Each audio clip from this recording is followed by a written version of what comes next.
If you or a loved one is experiencing depression or anxiety and it's having a negative impact on your relationship, listen in. Hi, I'm Carol Bettino, therapist and the author of Better Choices, Better Life, and Directions, Your Roadmap to Happiness. I'd like to share a letter that I received from Kara. She said, Dear Carol, I have not had a great childhood or even a good relationships in the past. I have been in a great relationship now for a little over a year. He's a good communicator and is very understanding. My depression and anxiety overwhelms me at times, and I shut down and get easily irritated and lose my temper. Unfortunately, I take it out on him and say hurtful things. I feel guilt and shame afterwards and apologize, and sometimes I just act like everything is fine.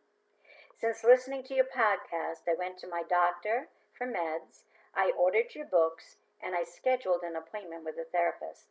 I want to learn how not to let my past or my mental health problems affect my relationship.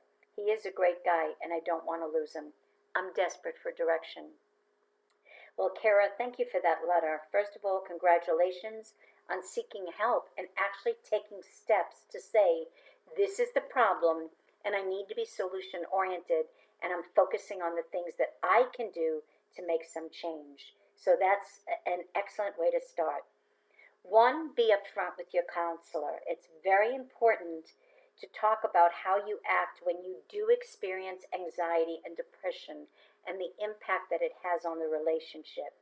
At some point down the road, you may realize that you'll continue with individual counseling, but you may want to also include couples counseling. The other thing that I would say is let your counselor also know about your past and what triggers you. What are the things that trigger you? Sometimes it could be a sound, a smell, a feeling that you have in your body, whatever it is, let your counselor know about that. And don't be discouraged because it is going to take some time to deal with your past and baggage and also find healthy ways to cope and by retraining your brain.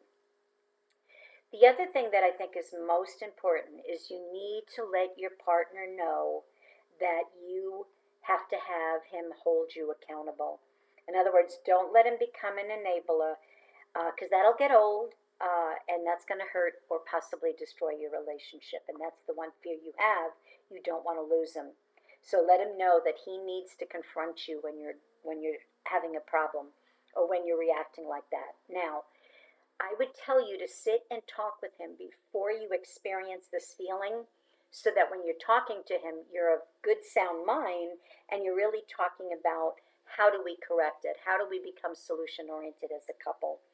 So talk to your boyfriend about a code word. I mentioned this in other podcasts, but a code word is a word that kind of helps protect you as a couple.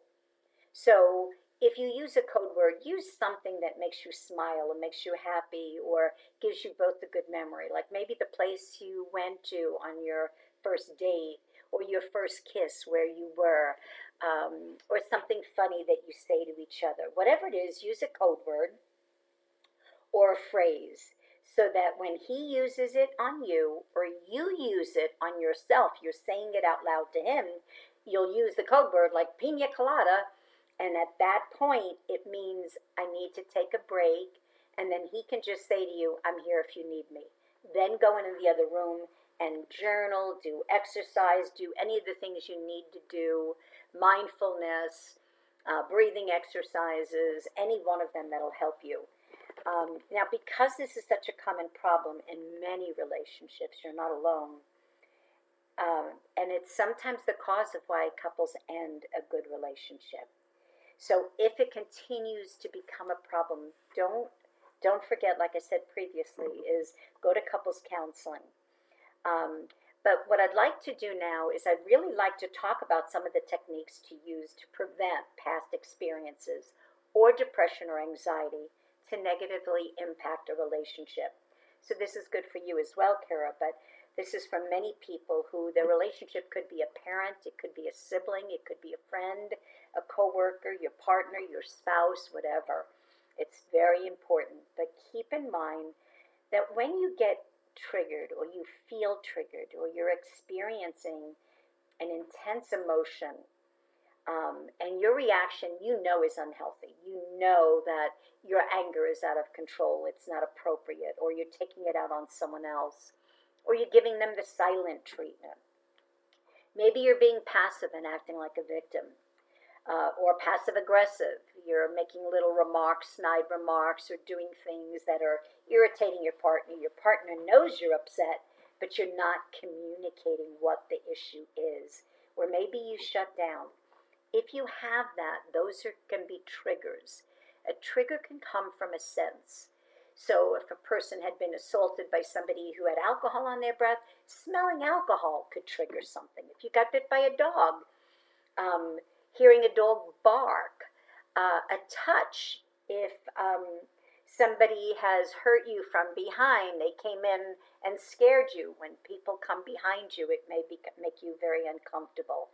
If somebody raises their voice, all of a sudden you may feel like that child, or you may feel like a victim, or you may feel like you have no voice. Those are called triggers. They come from a sense. So it could be something you hear, something you see, something you touch, something you feel, whatever it may be. When that happens, take time to journal. Take a time out. Timeouts are not punishments. It really is an opportunity for you to figure out, how do I want to deal with the problem? That's what being solution oriented is I know I have the problem. I know where it comes from. I'm not going to act like a victim and go to the pity party, although I do say going to a pity party is okay, just don't stay long. Get it out and then move back in. So take the time out and then maybe journal. Not everybody is a good journaler, so if you don't like to journal, do bullet points. Just make a comment, a statement, like a bullet point, and add to that so that it gives you some insight about what your triggers are and how you're handling them. The other is, it is always a good idea to engage in some kind of physical activity. Now, sometimes you're in a place where you really can't do that. But if you can, jump up and down, do jumping jacks. If you're really one of those people who like to do sit-ups or push-ups, by all means do them. If you can't really go somewhere to do it, just march in place, move your arms up and down, take some deep breaths. That can be very helpful because it helps with the adrenaline in your body, so that could be good. The other is talk it out as if you were talking it out to a best friend. I sometimes recommend what I call the shower technique. While you're in the shower, let all of your anger, all of your frustration, what's upset you this week, who bothered you, what you got triggered, be your pity party, whatever. But in the shower, it's kind of like a left brain, right brain experience. Everything you're thinking and feeling is going down the drain. It is going down, you're washing it off, you're toweling it dry, you're putting on new clothes, you're getting away from it. It's a very good experience at a time to actually start just talking out your problems. Now, if somebody's in the house, you may want to say that under your breath. But if nobody's around, by all means, talk it out as if you were your own best friend, and be as loud as you need to be. The other is take deep breaths. Sometimes when we take a deep breath by really pulling in your stomach muscles and lifting up your chest and pushing back your shoulders where you're opening up your lungs, you really take a real deep breath. And as you breathe out, just go. In other words, very slowly. And as you're letting it out, think of it as I'm letting out all of the negative energy in my body. Now, you may only need to take maybe 2 deep breaths. After that, just breathe normally. We breathe and talk, we breathe and eat, we breathe underwater. Breathing comes natural, but if you focus on your breathing, you start to calm yourself down. So breathe in through your nose and out of your mouth slowly, and think of it as being breathing in positive energy and breathing out negative energy. The other is the camera technique. All that means is everybody's got a camera right on their phone, and at any given moment somebody can tape you. Ask yourself, if somebody was watching this, the people you care about, the people that you love, family members, friends, co-workers, it doesn't matter who, if they were looking at it, and you were acting the way you were when you get upset or depressed or anxious, would you be impressed with yourself or would you be embarrassed? So the camera technique just means stop. Think before you speak, think before you act. It's as if somebody is watching and will critique you. Another thing is a relaxation exercise. That is really important, and everybody is different. For me, relaxation could just be closing my eyes and imaging something. So, imagery exercises are very good. Relaxing could just be laying down and breathing. Relaxing could just be mindfulness, where you're letting all of the thoughts get out of your head and pushing them away. But imagery is great. For me, imagery, I love watching either a waterfall or beach waves that I can watch. And when I do that, I see the sun coming through. And for me, I feel God's grace right on my body. I feel it in my soul. I feel it in my spirit. It's so relaxing. So I ask you, find out what would be relaxing to you and make that your imagery. The other is write down what you're going through.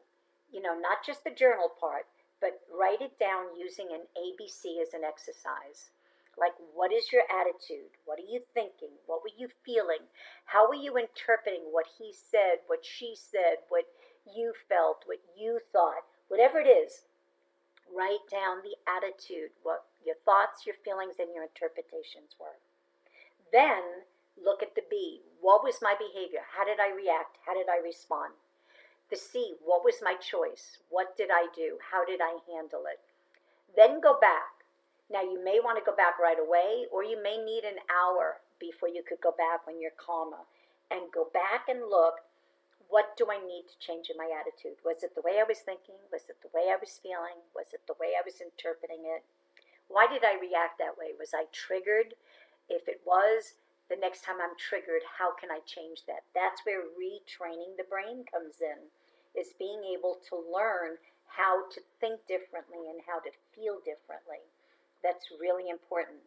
Now, when you become anxious, remember, something happens in the brain where it just snaps and your body reacts to it. That's why sometimes your heart could pound, your hands could shake, you could get dizzy, lightheaded. You can feel so angry because you feel something is controlling you. You're not controlling it. Again, take all of the ones I just talked about, those examples, and use some of them, but do your breathing at that point, and then find something focused to focus on. I call it focus and describe. I don't care if it's focusing on the mouse by your laptop, or a bottle of water, or a stapler, a clock. It doesn't matter. Just keep looking at it and keep describing. Describe what it looks like, what it feels like, where you bought it, how much it costs, what it reminded of you, how long you've had it, who uses it. Just keep going on until your brain gets into that logical part of that part that allows you to stop being overly emotional and start to become logical. That's when it's easier to become more solution-oriented than problem-oriented. You may want to use some phrases, mantras, Bible messages, passages, affirmational quotes. These are the things you want to use to retrain your brain, because you want your brain to have two options. Not the only one it knows how to do, which is to overreact or shut down or take it out on someone else. It wants other options, and the only way to do that is being able to retrain your brain so it has two options to look at. So when you get overwhelmed, take a deep breath and start thinking of the things that I talked about above. Okay, so the next time you find yourself overreacting because you feel overwhelmed or stressed or anxious, angry, whatever it is, I'm going to give you two of my affirmational quotes that may help. The first one is my favorite. Says, I will not be overwhelmed by whatever struggles come my way, for I am not alone. God's peace and love will help me. The second one is, I will think before I react and then respond accordingly and appropriately. All right, I want to thank you all for listening today. And remember that that if you can, share this podcast and the shorts on your social media. Give it a thumbs up. But most importantly, please have a great day and make better choices and avoid the drama.